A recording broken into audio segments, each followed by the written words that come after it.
Hello guys!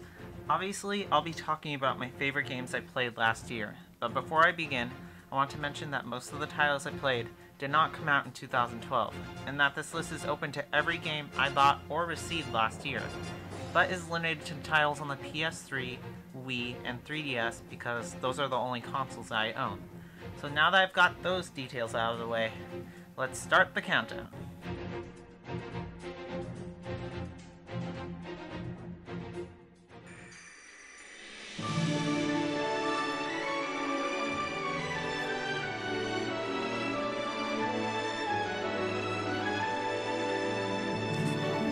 I like a pretty game when I see one, but man, is this a fantastic looking game. I always looked forward to the cinematic pre-rendered cutscenes that followed battles to reveal more of the plot about Cocoon and Pool, a story I was really interested in. Sure, the linearity prevented exploration for the first half of the game, but the categories 13 did decide to focus on, gameplay and story are excellent. The fast-paced strategic battles are fresh and exciting, and the characters are not your typical bunch. Not to mention the voice acting for each is executed superbly. Those reasons and more are why I start off my list with Final Fantasy XIII. My number 4 goes to Pushmo, and at first I didn't really think that something as simple as pulling and pushing blocks would be so addictive, but I was able to get this game for free, and it turns out that it really is. If I were to grade each of these games solely on gameplay, Malo would stand above them all. Pushmo hooks you instantly by combining two brilliant genres together, platforming and puzzles, and entertains you the whole time. The tutorials are easy to understand, the ability to create your own designs and share them with others is awesome, and the difficulty is just right, so I can recommend this game to anyone. Pushmo is the best $7 you will ever spend on a video game.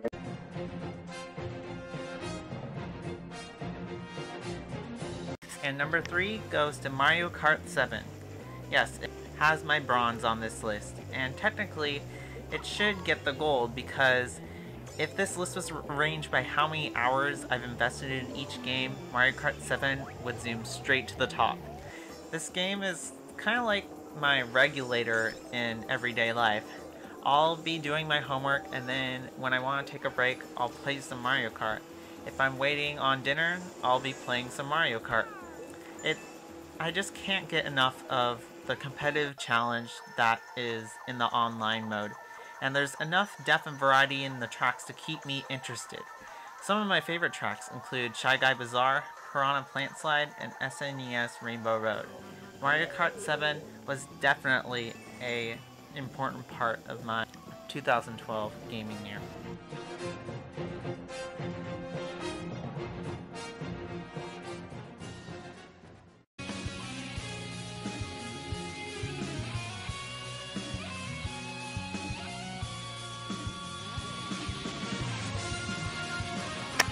Xenoblade Chronicles! Yes! It's my number 2 choice.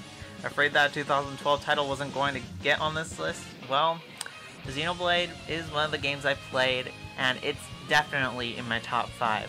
While Final Fantasy XIII and Last Story offer great twists of their own to the RPG, Xenoblade revolutionizes the genre. You can warn teammates about incoming attacks, move freely, unleash chain combos, customize from head to toe, in and out, explore beautiful, massive, overwhelming environments, fight massive bosses, and play unlimited side quests. And I haven't even mentioned the story, which includes a quirky cast, a mysterious weapon, and a few surprises of its own. So yeah, Xenoblade Chronicles is pretty epic, and it's my runner-up for Game of the Year. Alright, it's time to get serious. So you're probably wondering how there could be a game I like more than Xenoblade Chronicles, or even Mario Kart, the game I spent over 300 hours on last year. Well, there is. Let me say a few words about it though before I reveal my number 1. The story of the following game is unforgettable. The gameplay brought me a sense of freedom that I've never felt in a video game before. The soundtrack is perfect, graphics brilliant, and online magnificent. Okay guys, you ready? Out of the 26 games I've played in 2012, my number 1 is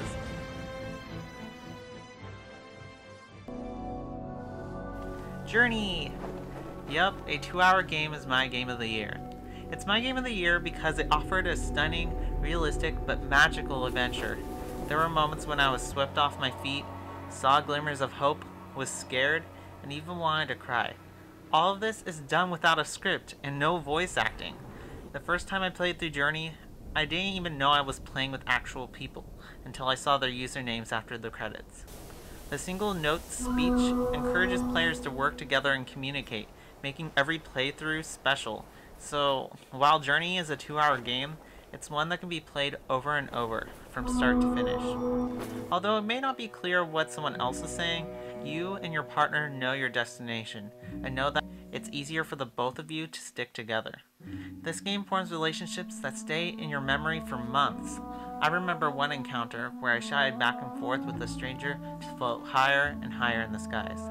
After we settled down, we said goodbye to each other by nodding several times and drawing hearts in the soft ground. That itself was my favorite gaming moment of 2012. It's amazing how the landscapes and story are all fiction. I wish I could actually be there, flying and lighting ribbons to my heart's content. There's a part of me that wants to learn more about what lies beyond and what happened, while the other half appreciates Journey for allowing you to interpret the tale in your own way. It provides a great escape from the stupid crap that happens in reality. If you have a PS3, you have to download this game. If you don't have a PS3, well, you should get one.